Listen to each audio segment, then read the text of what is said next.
I feel very stupid.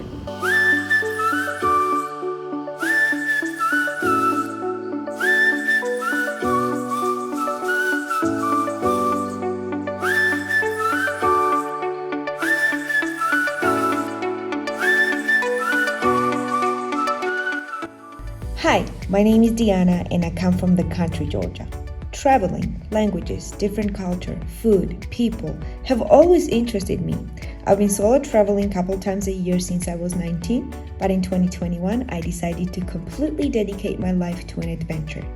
Traveling for me is a powerful tool to get out of my comfort zone, get to know myself better, and also learn how other cultures figure the life out and how they communicate with the unknown. Welcome to my channel and come on board with me on this soul-searching adventure. Today I decided to have an absolute me day. Not gonna join any group or do any group activities. Hopefully it's gonna be as fun as being within a group. It will be. I kind of need it, you know? I kind of need to be a little bit alone. I guess that's the reason why I travel alone. Turns out that I'm the first Georgian who visited this hostel, and I got to scratch out Georgia on the map. This side of the train station is only for women and children, and that side is for everybody. It's crazy. I don't know if anybody has ever got excited about a flag, but this flag is so huge, so big, the wind barely manages to move it a little bit.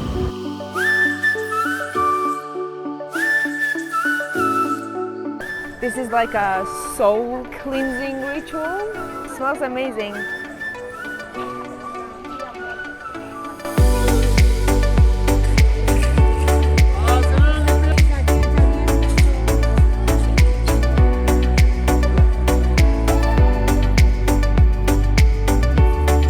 This cathedral, which is now a Catholic cathedral, was built by recycled stones from the ancient ruins, the temples and pyramids and stuff. Not all of the stones.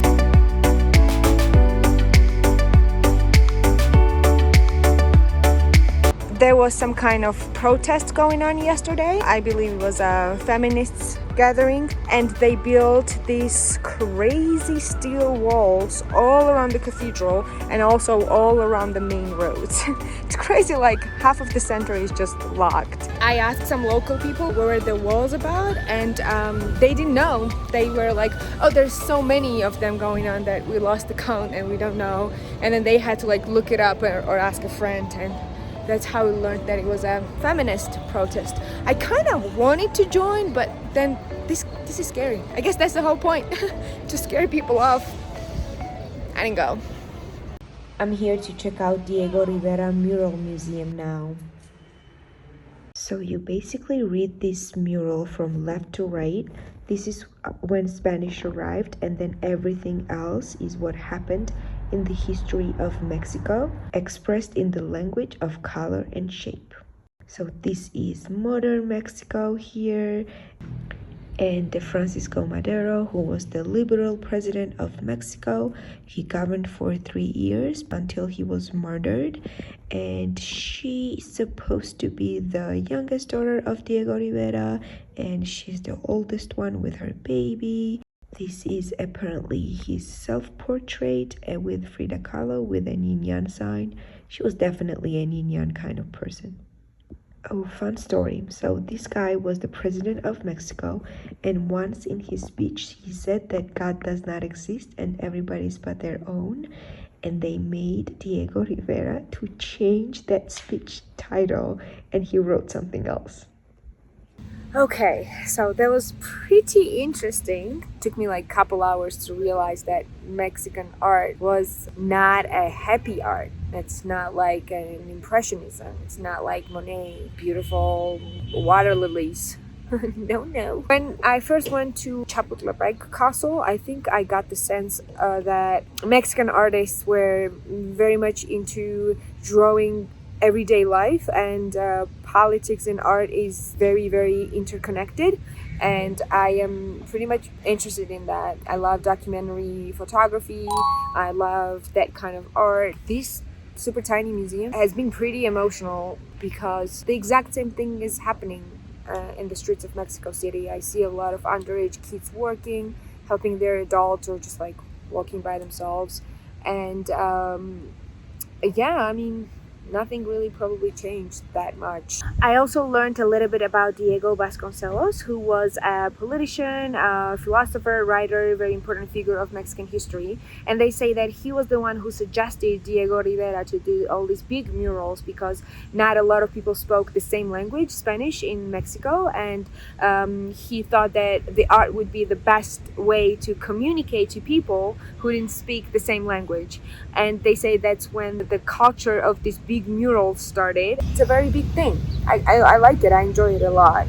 Came across with this beautiful building. It was a Ministry of Communication and Transportation, and that's why it's so massive, I guess. And then they turned it into a post office, and obviously it's designed by an Italian architect. I wish I could like send some letters right now. To be honest, I'm a little bit disappointed with me because I didn't know about this place. I usually do a ton of research before going to a new place, and I have no idea how come I missed this. But I'm so glad I got to check it out. That's why I love walking randomly in the streets. You get to see places like this. And I saw the torture museum very close to this place, and I'm thinking about checking it out, but I'm super hungry now. I'm gonna eat something. I also started to eat much more street food than I imagined I would. Since the street food tour, I think just like I was very unfamiliar with all the foods, and I didn't know where to order. I didn't want to eat meat, and turns out that they have a lot of like mushroom-based, potato-based tacos and enchiladas that you could have, and I'm very excited to eat a couple of those now. I'm not gonna eat this, that's for sure. Look at these guys. I cannot show you all the footage because it's against YouTube guidelines. There was a lot of blood, a lot of smell of fish. I kind of lost my appetite. All right, guys, I feel very stupid, super stupid, because I did just 2 minutes of research and I learned that Mercado de San Juan is a place where you go to buy lion, crocodile, and tiger meat and all kinds of bugs. And that's why they were so surprised when I asked them if they had any vegetarian meal. Of course they don't have vegetarian food. They sell crocodiles, for God's sake. No, I mean, I feel really weird, like I'm shaking a little bit. I see people eating meat all the time. My friends eat meat, my family eats meat, and I'm like totally, absolutely fine with that. All the meats in the supermarkets in America is just like well packaged, and you don't really see people actually like killing animals in front of you. Why would you want to eat a lion meat? Like I do not understand these people. And I'm definitely not going to that torture museum. Like I've seen enough. And I know that this is not just Mexico. That's happening like everywhere. People eat crocodile meat in Florida too. I wish I could talk to somebody right now. See? I should probably have done a group thing again. I need to calm down. And this is where I end up. I'm just gonna enjoy my meal.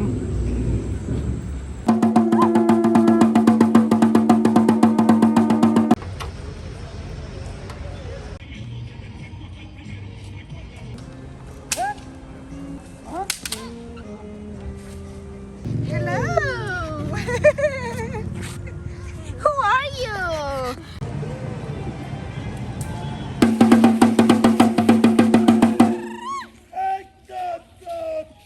Right now I'm going to a Museum of Design. Yay! I'm almost there, 1 block away, made it in 29-ish minutes, and I really hope that it's not like old dated pre-corona Google Maps information that it closes at 6 p.m. and I didn't almost jog for no reason. Let's see. I got in and I have 50 something minutes, which is great. As you know, I do speak a little bit of English and a little bit of Spanish, but whenever it comes to numbers, I cannot think in any other language but my native language, which is Georgian. And this is actually how I read. So, for example, historieta se publica de atascasongarua a orientasra. This is my mind. I don't know if this is okay or I'm not normal. This is exactly the kind of documentary photography I was talking about in the park. This is my style, just in case you wondered. Beautiful. Isn't it like super fascinating how the designs of cigarettes changed over time? It used to be pretty like this, and now it's like a cut out throat with cancer and people with no legs and people dying on their deathbeds. World is changing, man, very rapidly. This is the only packaging I recognize from all these. I am literally the only person in this entire museum. As I walk into the rooms, the light starts to turn on. People don't appreciate design. This is the post office I checked out today, accidentally. These are Mexican households from the inside. I love this one. So there's this guy walking inside the house and there's this note that says, don't look for me, adios. Somebody just got dumped.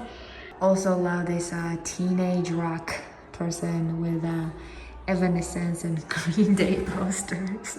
We got Dying Nun. And me, a plant obsessed person right there. That's me. Nice to meet you guys. All right, that was pretty beautiful. I am very glad that I got to fill out all my day with art and museums and design and freaking mercado, but it's okay.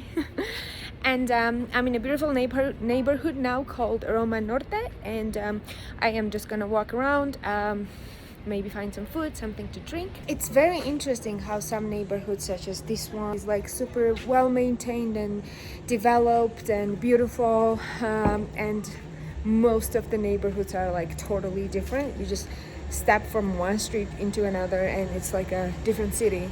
I'm not really too surprised. There are some neighborhoods like that in New York as well, but I guess it's not like the most of the cities in the world.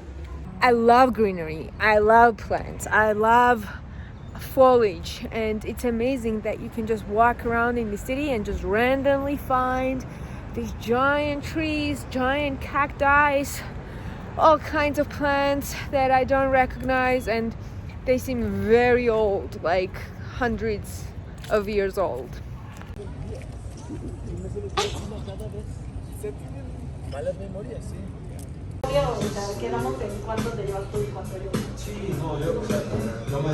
Cuando dices allá, Está lejos. te refieres a algo lejos. Ajá. Cuando te refieres allí, yo estuve allí, Sí. es un lugar cerca. Sí. Alright guys, I got back to the hostel before it got too dark, and I just quickly wanted to say a huge thank you for joining me on this journey, and I really hope that I'm gonna see you in the next video. Bye bye!